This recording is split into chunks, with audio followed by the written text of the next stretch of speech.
नागपूरमध्ये लोकसभा मतदारसंघाचे महाविकास आघाडीचे काँग्रेसचे उमेदवार विकास ठाकरे यांनी मतदानाचा अधिकार बजावलाय।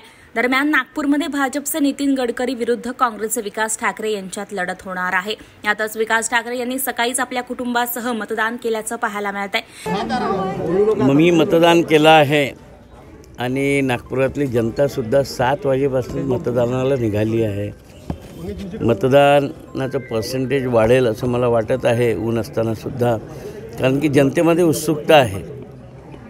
या सरकारच्या विरोधात मतदान करण्याची उत्सुकता प्रचारादरम्यान आम्हाला दिसली आणि सकाळपासून जो 1 तास झाला आहे तर मतदार केंद्रावरही ती उत्सुकता दिसत आहे। किती % मतदान होणार असं वाटते? मला वाटते 55 ते 60% जवळ मतदान जायला पाहिजे। झालं आता अजून काही नाही। नाही, मतदान केलं, चांगली एक्साइटमेंट आहे। सकाळी 7 वाजता इतकी मोठी रांग इथे लागलेली आहे। असंच मतदान वाढत राहावं, नागपूरमध्ये चांगला टर्नआउट हो, हीच माझी इच्छा आहे। तरुणांना काय सांगा? तरुणांना हे सांगायचं आहे की आज हे जग तरुणांच्या भरोश्यावर चालतं आहे, तर त्यांनी जास्तीत जास्त संख्येने येऊन मतदान करावं, आपला हक्क बजावा। हा दिवस एक सुट्टी म्हणून न मनवता आपल्या हक्काचा दिवस म्हणून एक जिम्मेदारीने नागरिक बनून आपण इकडे मतदान करावं।